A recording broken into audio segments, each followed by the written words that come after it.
ಶುಭೋದಯ, ನಮಸ್ಕಾರ, welcome to Yoyo Kannada.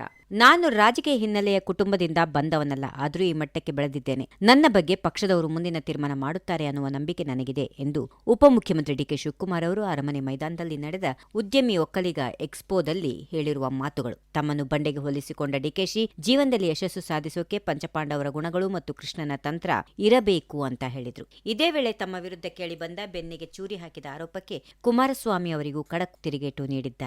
DKShi ಆಡಿದ ಆ ಖಡಕ್ ಮಾತುಗಳ ಸಂಪೂರ್ಣ ವಿವರ ಇಲ್ಲಿದೆ, ನೋಡ್ಕೊಂಡು ಬರೋಣ ಬನ್ನಿ.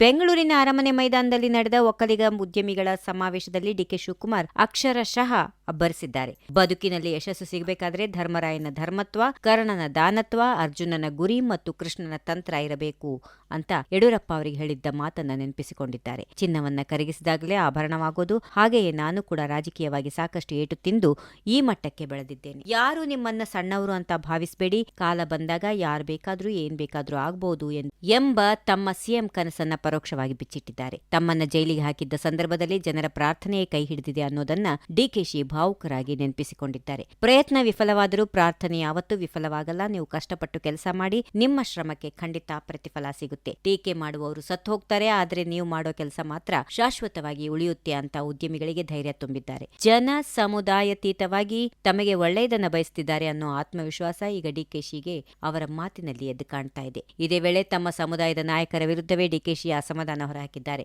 ನನ್ನ ಬಗ್ಗೆ ನಮ್ಮವರೇ ಅಸೂಯೆಯಿಂದ ಟೀಕೆ ಮಾಡುತ್ತಿದ್ದಾರೆ, ಮುಂದಿನಿಂದ ಮತ್ತು ಹಿಂದಿನಿಂದ ಚಾಕು ಹಾಕೋ ಕೆಲಸ ಮಾಡುತ್ತಿದ್ದಾರೆ ಅಂತ ನೋವು ತೋಡಿಕೊಂಡಿದ್ದಾರೆ. ಕುಮಾರಸ್ವಾಮಿ ಅವರು ಬೆನ್ನಿಗೆ ಚುರಿ ಹಾಕಿದ ಆರೋಪ ಮಾಡಿದ್ದಕ್ಕೆ ತಿರುಗೇಟು ಕೊಟ್ಟಿರುವ ಡಿಕೆಶಿ, ಕುಮಾರಣ್ಣ ಸಿಎಂ ಆಗಿದ್ದಾಗ ನಾನು ಎಷ್ಟು ಪ್ರಾಮಾಣಿಕವಾಗಿದ್ದೆ ಅನ್ನೋದು ನನ್ನ ಆತ್ಮಸಾಕ್ಷಿಗೆ ಗೊತ್ತು. ನನಗೆ ಯಾರ ಸರ್ಟಿಫಿಕೇಟ್ ಬೇಕಾಗಿಲ್ಲ, ನನ್ನ ಆತ್ಮಸಾಕ್ಷಿ ಮೆಚ್ಚಿದ್ರೆ ಸಾಕು ಅಂತ ಹಳೆಯ ಮೈತ್ರಿಯ ದಿನಗಳನ್ನ ನೆನಪಿಸಿಕೊಂಡಿದ್ದಾರೆ. ಕೇವಲ ರಾಜಕೀಯ ಮಾತ್ರವಲ್ಲದೆ ರಾಜ್ಯದ ಅಭಿವೃದ್ಧಿಯ ಬಗ್ಗೆ ಕೂಡ ಡಿಕೆಶಿ ದೊಡ್ಡ ಪ್ಲಾನ್ ಹಾಕಿಕೊಂಡಿದ್ದಾರೆ. ಕರಾವಳಿ ಭಾಗದಲ್ಲಿ ಸಂಜೆ ಮೇಲೆ ಅಂಗಡಿಗಳನ್ನ ಮುಚ್ಚುವ ಸ್ಥಿತಿ ಇದೆ.